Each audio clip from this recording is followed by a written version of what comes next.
breaking the barrier in from blending to confident reading. Okay, so what happens when students start decoding and blending? They stuck there and they do not move forward.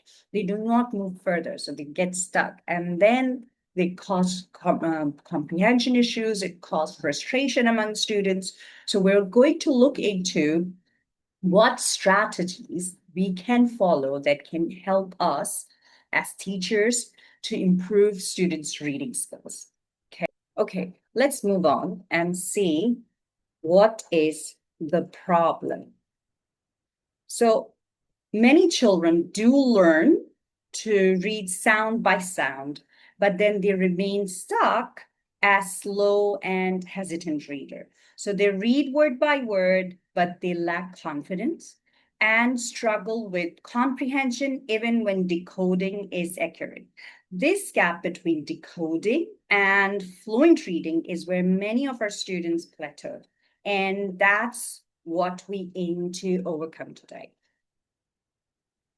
So, why reading feels out of reach? Okay, so what happens is, like, here are some reasons why fluency doesn't develop easily. Even when students know how to read, how to decode, they often lack automaticity, the ability to recognize words instantly. They haven't had enough exposure to practice or to internalize words, so reading feels like hard to work. Okay, this causes frustration and prevents them from truly enjoying books or understanding the content. So this is where the struggle is. So what should we do, and what fluency really is? So what is fluency? It's much more than just reading quickly. We are not talking about here that students should be reading fast. It's more than that.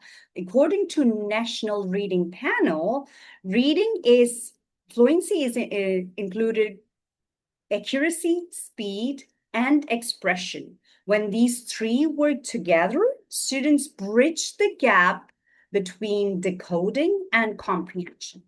But what it needs, it requires repeated exposure and strategic practice. So here's a question now. Which of these three elements your students struggle with? For example, accuracy, speed, or expression. Do your students struggle with accuracy, or do they struggle with speed, or do they struggle with expressions?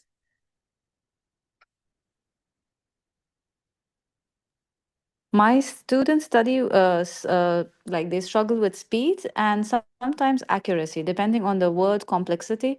Mm-hmm. So this is how it goes. Okay. Okay. Yeah, that happens. That sometimes, yes, they struggle with accuracy and sometimes they struggle with speed and expressions as well. So let's look further.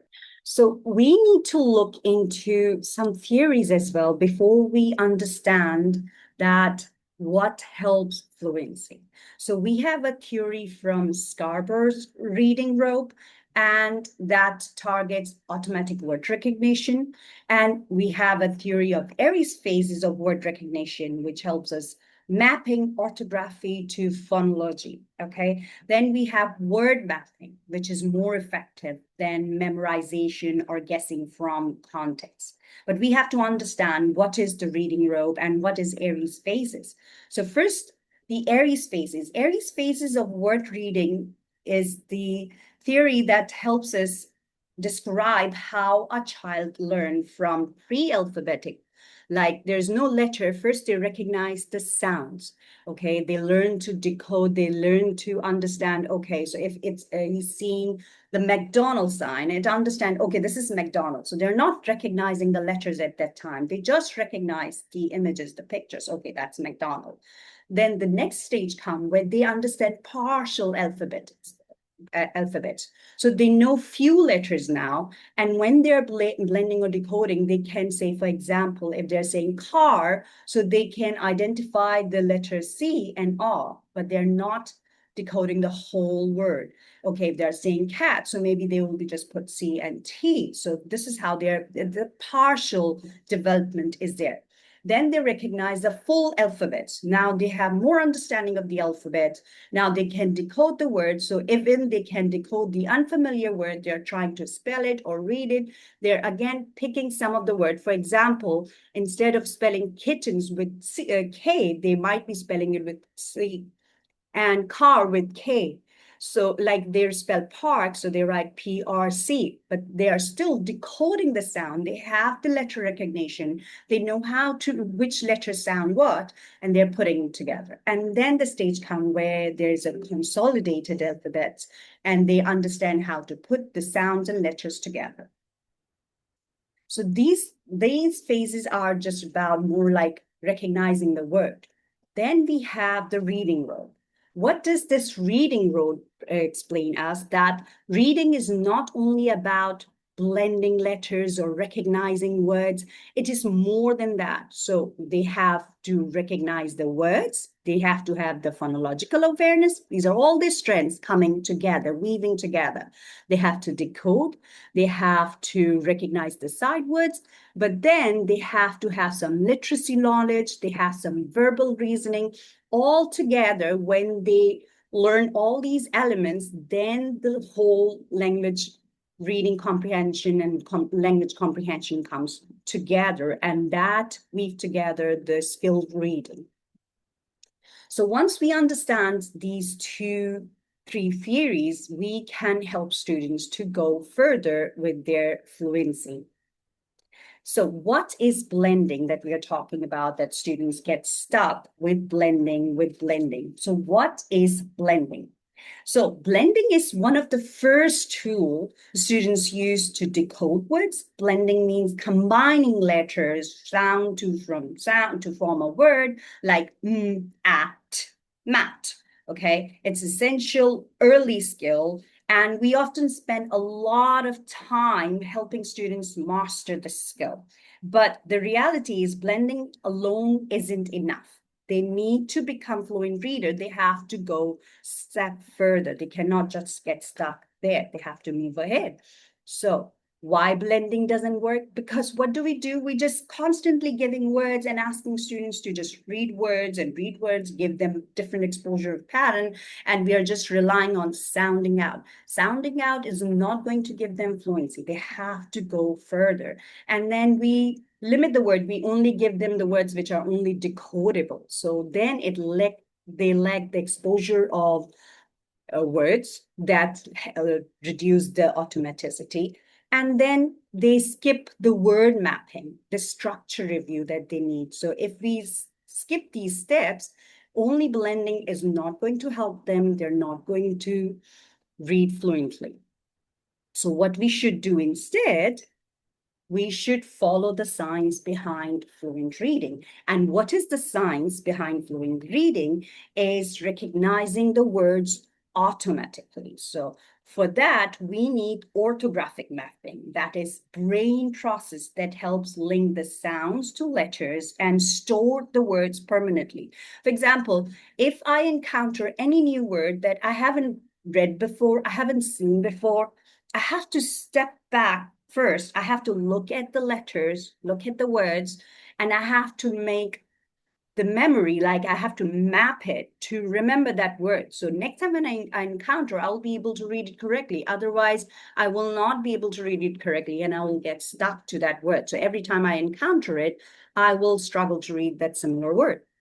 So what do we have to do? We have to use the orthographic mapping, and how it works, it stores. So what basically happened in this procedure, that the brain hear a word, then link the sounds to letter, and then it creates a mental word file that helps reader to recognize words automatically. Like how many of you really read the words like by looking at the letters in each sound? You have that picture already in your head. So once you see the word, you quickly read it. You automatically read it. You do not wait for it. or you do not decode it one by one or letter by letter, because your brain has already stored those words. So sometimes even the words are spelled wrong, you're able to read them correctly.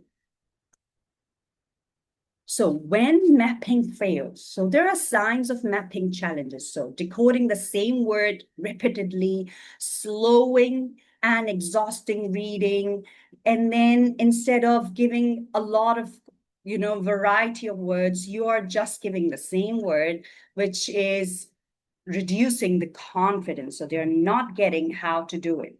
So instead of giving same words again and again, you just give them 5 to 10 words and then help them develop that method, how to map. Now the thing is how to map the words. So this is the strategy. There's the strategy that you should use to map the words. So what do? You go, instead of having students just memorize words, we engage them in saying the word, tapping out the sounds like phonemes, and then spell it and then read it again. So this helps them link the word to the letters and create a lasting word memory. Okay, for example, you can see in the picture, I haven't created anything new. It's just whatever I found and I put it here. Like these are the methods that we use, but it's available, widely available online as well. So you can find it, these kind of resources where you can help students tap out the sounds, count the sounds, and then put the sounds in order and then spell it. And then just practice these 5 to 10 words weekly, and it will help them build the pattern. But yeah, stay on the patterns, build the focus on the patterns. For example, you're first starting the at words, then M words, then our words. Focus on the digraphs that can help you build further. Another strategy is the high frequency word. You cannot chuck away the high frequency words, but we are not talking about here using the flashcard reading. You're not just going to flash the words again and again and ask them to read and read. Instead, you use the hard method. So what is the hard method? That you help students tackle the tricky high frequency words that don't fully follow the phonics rule. So we call these hard words because students have to know them by heart. So how do they do that? Break down each word, identify the decodable part, and then highlight the irregular part that needs to be remembered. So you put a heart on it, like here. For example, in the word said, students already know s and d, but the tricky part is this a part. So you just tell the child, okay, we're going to put a heart over here, so we will remember this part by heart, okay? And then ask them to read it together, said. Same goes with other words like to, play, see, for, or any other words with the digraphs, where there are digraphs or trigraphs are coming. You put a heart and you teach them to practice those words. This really works well with the CVC blends for the early learners, right? Like Yeah, if you, no, these are not only CVC blends. These are the like I'm high saying, one of frequency. the examples can be for the CVC blends, like you Mhm, said, for digraphs, even mhm, for the early learners, I feel like we can use them and flip, like we can keep the vowels and we can flip the consonants and we can let the students familiarize the sounds and decode it. yeah, that's right. We can use that with that also.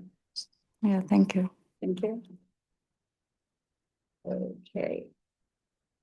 Okay, then comes another strategy, which is my favorite, teaching students multisyllabic words. Okay, so now we taught them high frequency words, we talk about the words that are decodable. Then there are words that are multisyllable, and they are really complex. So we have to teach them how to break down these words so they can follow the pattern. For example, they break it down, tell them to identify the consonant and the vowels. And the rule is when there are double consonant, they will break it down from the middle. So you follow V, C, C, V. And then once the word is broken, then ask them to read first syllable and this next syllable set. So then they read the syllable set and they'll be able to decode it. So whether the syllables are 2-syllable words or 3-syllable words, they have to count the vowels basically. and they can move on with the multisyllable words. Now the trick is when you're giving, do not just relying on introducing the words which has multisyllable, then give them short text as well and ask them to identify those words in a short text to check the fluency if they're able to decode those words with fluency, with the speed, and they are again recognizing the words, setting their orthographic memory or not. That is really important, that they should remember those words in their memory too, because we don't want them to just guess or just keep going on and reading, like a choppy reading. They need speed. They need to recognize it fast. So next time when they encounter this word, they should be able to read, okay, that sounds it. And here comes the next strategy, which is really, really important. And it needs a lot of patience because now you're moving forward to the text. So do not rush into, okay, I taught them decoding, I taught them diagrams, I taught them high frequency words. I should give them the complex text. No, you have to go slowly because students also have text anxiety. So when they have text anxiety, they cannot, when they see the text, oh, there's a lot of there are a lot of letters and sounds I have to read together. Give the short text and make sure you repeat it. Do not just switch the text next day. Let at least read it for 3 days and build the confidence. Set the timer, like how much time are you taking to read that word? And mark the words if they're getting stuck on any word and they're taking time to decode it. And ask them, okay, you took time to read this word. This is this word, for example, this is she. You get stuck on this word. So next time when we'll read it back, you have to remember that this is she. So next time when the child read, he will be able to recognize that word fast and try to check his fluency speed, that how fast he's reading. Okay, so here we talked about the 4 strategies. The first and very core strategy is the word mapping, where students have to map the words regularly. They map the regular decodable words, okay, and then they have to read short phrases with that.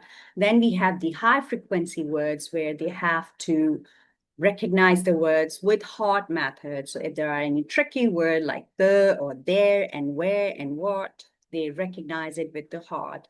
Then we have to teach them, break down the word into the syllables, so the syllabic reading, and then repeated reading that helps them boost their fluency. So you start with short sentences and then you move further. You start extending the text, go to short passage and the longer text.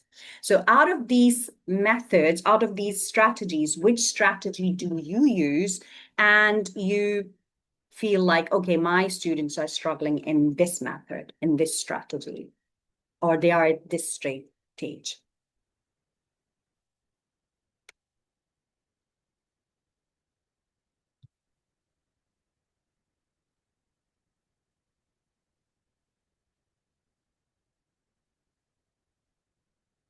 You can write your answers in the chats, or you can move on. Miss, what did you ask? Can you please repeat it? I said, like, what strategies do you use in your classroom and you feel like these strategies work and this strategy does not work?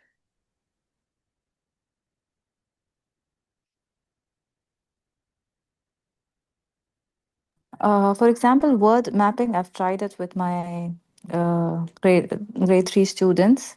It works with them, but of course not with all students. Mm-hmm. Repeated reading, I think, worked well when I was teaching grade ones. Like sometimes students like they're not familiarized with how to pronounce a word. So when they repeat it, they get fluent at it, I Mm-hmm. feel, and they build their frequency. Um and the other two, yes, I do use it, but like for example, even like there was this hard words. Like I used to cut the middle of the paper, Mm-hmm. and this also I used to do with my early learners and read word by word. So this like isolates the word, and they can only focus on the word they have to decode and blend. Mm-hmm. Yeah. So mostly hard words are the words like, for example, the tricky words, the high frequency words that we talk about, like, for example, that and there and what and where, because these are the tricky words and we do not really cover it with digraphs and trigraphs. So then they recognize the words like with visually. Like we used to use the strategy of flashing cards, but now we do not use that strategy to just flash cards. Okay, so at the end, I have.